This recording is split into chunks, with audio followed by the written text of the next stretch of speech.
ताल के खैरपुरनाथन शाह जो नायब सालार माडे जे शहर में 2018 में जो बोर्ड लगायो वियो आहे त माडे जी शहर जी आवाम के पानी दिनो वियो आहे।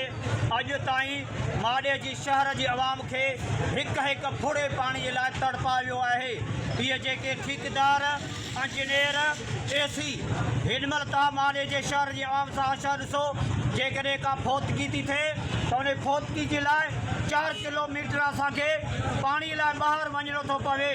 जेकॾहिं को महिमान थो अचे त उन महिमान जे लाइ असां पाणी लाइ परेशान आहियूं। त अॼु असांजी खैरपुरनाथन शाह में जमियत उलमा इस्लाम जे तरफ़ां इहो पैगाम पहुचायो आहे त माडे जे शहर जे आवाम सां ज़ुल्म आहे, नाइंजाइज़ी आहे त इहा हुक्मरान कई आहे। जे छो थी आहे त छाजे लाइ थी आहे?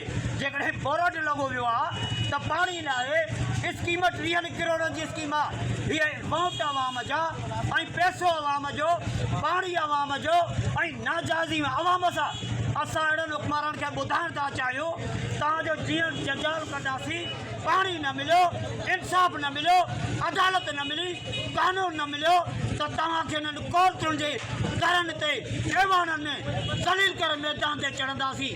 ईअं न सम्झो त माडे जी आवाम निधणकी आहे, माडे जी आवाम बेधड़की आहे। असां जेकॾहिं आहियूं त धणी आहियूं, निधणका न आहियूं। जमियत उलमा इस्लाम जा कारकुन अॼु बि ज़िंदा आहिनि, अॻु में बि ज़िंदा हुआ ऐं असां हर हिकु चौक में इहो ॻोठ ऐलान कयो आहे। माडे जी आवाम खे पाणी न मिलियो त बेग़ैर तो पंहिंजा इहे दरियूं बंदि करे न वियो, असां तव्हांजूं खोलींदासीं त छा थींदी आहे जमी त छा थींदा माडे जे आवाम। अस्सलाम वालेकुम। मुझा मोहतरम दोस्तों, अज माडे वासी पानी के फुड़े जे परेशान आहिनि। असीं जमियत उलमा इस्लाम तल के खैरपुरनाथन शाह के तरफों माडे वारन सां हर विख ते उन सां गॾु आहियूं। इंशाअल्लाह इन्हनि ऑफिसरनि जो निंड सां हराम कंदासीं। जेसीं ताईं माडे वासियुनि खे पानी न मिलंदो तेसीं ताईं असां बस करे न वेंदासीं।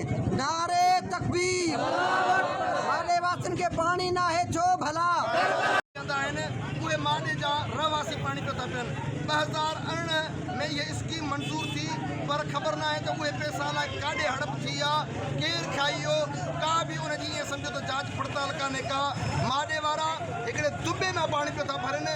जेकॾहिं हली तव्हां उते ॾिसंदो त तव्हांखे ख़बर पइजी वेंदी त हेॾो जदीद दौर, जदीद सहूलियतुनि वारो दौर जेको हले थो पियो टेक्नोलॉजी वारो, उन दौर में पाणी जेको जापो आहे माण्हुनि खे उहो पाणी कोन थो मिले।